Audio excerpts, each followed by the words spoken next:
Nós louvamos a Deus por essa manhã abençoada. Salve os amados irmãos, com a paz do Senhor. Amém. Esse irmão leu 2 Reis, agora nós vamos ler 2 Crônicas 20. Amém? Segundo livro dos Crônicas, capítulo 20. Estamos no ano da oração. E aí foi lido a respeito do rei Ezequias, vira para a parede e ora. Eu lendo esse texto semana passada e eu vendo e tal, e aí deu-se a entender que põe a tua casa em ordem. E as pessoas muitas das vezes pensam que ele estava em falha. Na oração dele ele fala que estava certo, né? Por que a palavra diz, põe a tua casa em ordem? É porque ele ia morrer e não ia deixar descendência. Então a gente tinha que deixar alguém da sua descendência. Tem muitos que pegam essa palavra e dizem, põe a tua ordem em casa. E fala assim, estava em falha, estava nisso. Não, ele estava... Realmente ele estava na presença de Deus, tanto é que Deus já tinha dado livramento, bênção para ele. E ele ora e diz, lembra, Senhor, que eu já andei na tua presença, que eu já fiz em retidão. E agora a palavra põe em ordem a tua casa, é porque ele tinha que deixar uma descendência. Porque não poderia falhar naquela situação. Mas aí, Deus abençoou tanto que deu mais 15 anos para ele, amém?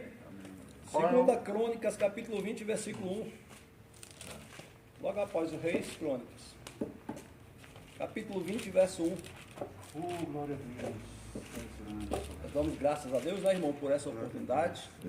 Estamos aqui porque nós somos valentes. Os valentes de Deus. Deus tem chamado muitos valentes para a sua obra. Graças a Deus, muitos têm ouvido a palavra de Deus, têm obedecido. Diz assim a palavra de Deus, 2 Crônicas, capítulo 20, versículo 1. Sucedeu, pois, depois disso, aos filhos de Moabe e aos filhos de Amon, e com eles outros das montanhas, dos amonitas, vieram a peleja contra Jeosafá. Então vieram alguns que avisaram a Josafá, dizendo, vem contra ti uma grande multidão da além do mar e da Síria. Eis que já estão em Razazo, Tamar, que é Engedi. Então Josafá temeu e pôs-se a buscar o Senhor, e apregou o jejum em toda a Judá. Bem, só até aí?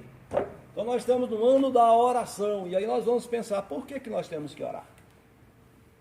Por que nós temos que orar? E Jesus deixa a oração que é o Pai Nosso, oração modelo. E nós necessariamente não precisamos estar sempre fazendo a oração do Pai Nosso. Mas a oração é uma conversa que nós temos com Deus. É uma conversa que nós fazemos a Deus através do Espírito Santo. E é interessante que a Bíblia vai dizer, e Paulo nos orienta, que nós podemos pedir ao Espírito Santo e ele vai interceder por nós. E a nossa oração é que o Espírito Santo leve até o trono da graça, em nome de Jesus, ao Pai. Porque ele vai dizer, tudo o que pedires ao Pai, em meu nome, crendo, recebereis. E a primeira coisa que eu vejo que nós temos que orar é porque nós estamos em guerra. A partir do momento que nós levantamos a mão, aceitamos Jesus como nosso Salvador, nós constituímos o inimigo. A Bíblia diz que o diabo ele anda de redor, bramando e rugindo, procurando a quem possa tragar. E aqui nós vamos ver que o rei Josafá, a primeira coisa que ele vai fazer, ele vai, no versículo 2, ele vai buscar a Deus. Então vieram alguns, 3, diz assim, então Josafá temeu e pôs-se a buscar o Senhor e apregou jejum em toda a Judá. Então aqui está a primeira arma que nós temos para que nós possamos estar lutando contra o inimigo das nossas almas. É a oração e é o jejum. Então nós podemos entender que através da oração e Jesus nós vamos buscar a Deus. Vem 3 reis contra Josafá. E o texto diz que ele, a princípio, ele vai buscar a Deus. Era 3. E se nós formos imaginar quantos inimigos nós temos, legiões e legiões contra a nossa vida. Mas nós temos que estar orando. Nós temos que estar buscando o Senhor. Porque é na oração que nós vamos vencer. E nós vemos dentro da palavra de Deus quantos homens, quantas mulheres buscaram ao Senhor. E tiveram vitória. Ezequias orou ao Senhor, conseguiu vitória.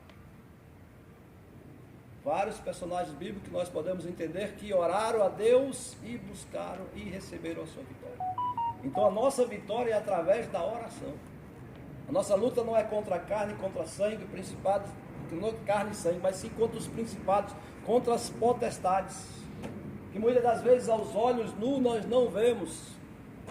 Alguém avisou, vem 3 reis, ele sabia que o exército era grande, sabia que era muita gente, e o povo dele era pouco. Mas ele tinha um general de batalha que ia à frente para ganhar essa batalha. Eu, você, nós temos um general de batalha. Nós temos alguém que vai à nossa frente. Nós temos alguém que luta, que peleja por nós. Nós temos alguém que vence a batalha por nós. E nós temos que entender que esse alguém está conosco. Ele anda 24 horas conosco. E é interessante que olha o que diz o versículo, a partir do 15 disse: dai ouvido a toda Judá e os moradores de Jerusalém. Tu, ó rei Josafá, assim vos diz: não temais nem vos assusteis por causa desta grande multidão. Pois a peleja não é vossa. A peleja não é vossa, mas de Deus. Aleluia. Quando a luta vir, quando o problema vir, a situação vir, nós temos que lembrar, não é nossa. Porque o inimigo das nossas almas não está lutando contra nós, mas está lutando contra Deus. Contra aquilo que é de Deus. Então a peleja não é nossa. Então nós não precisamos se assustar, nós não precisamos se apavorar, nós não precisamos estar apavorados, não. Nós falamos: Senhor, como ele pega e vai ler a carta e diz: Senhor, o povo está te afrontando. Não é a minha, é o Senhor.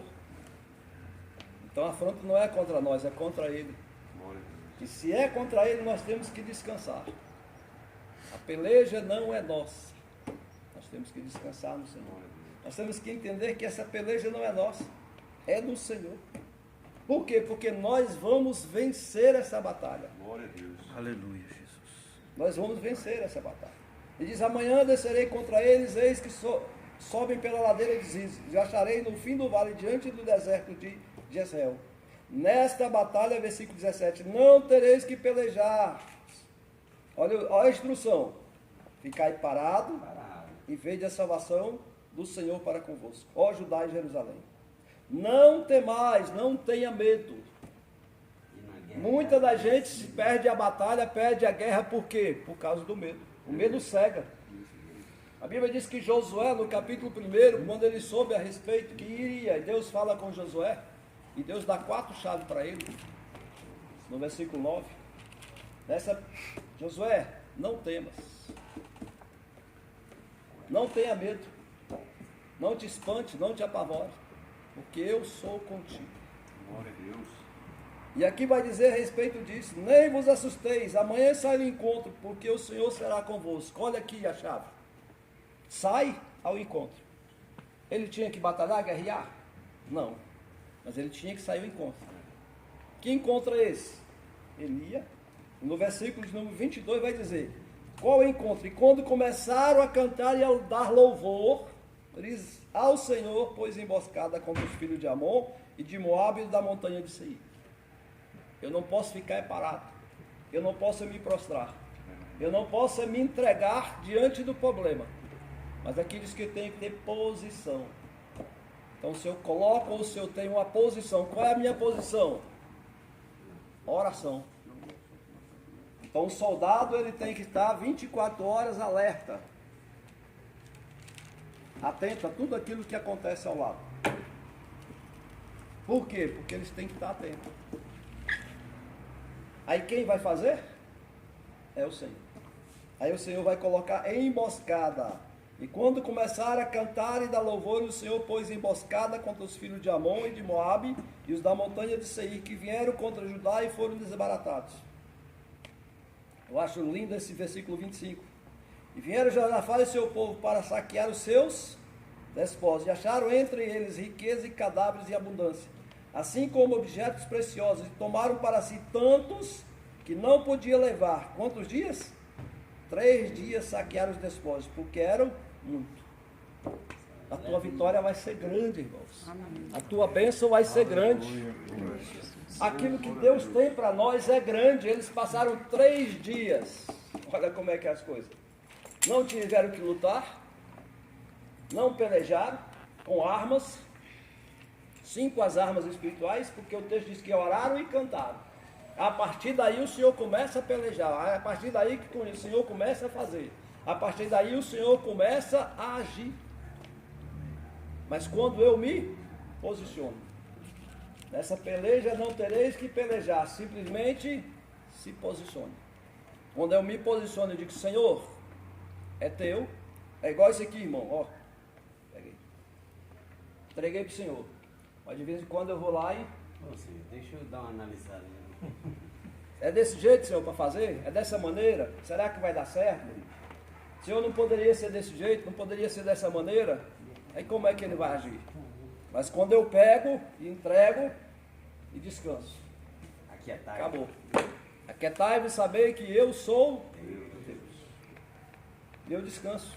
Quando eu descanso, o Senhor trabalha. Mas como é que ele vai trabalhar se eu não deixo ele trabalhar? Será que vai fazer? Deus não opera na dúvida, é na certeza. Posicionei. Tomei posição. Josafá tomou posição. Pregou o jejum para todo mundo. Vamos sair. Bota os cantores na frente. Vamos louvar o Senhor. E quando o povo começa a louvar o Senhor, há entre eles lá uma confusão e matam-se. Aí o nome do Senhor é glorificado.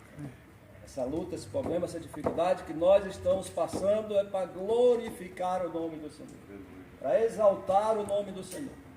E nós entendemos que a vitória é nossa pelo sangue de Jesus. Quando nós buscamos, quando nós intercedemos, quando nós clamamos, nós temos certeza que Ele ouve. Amém? Vamos orar? Deus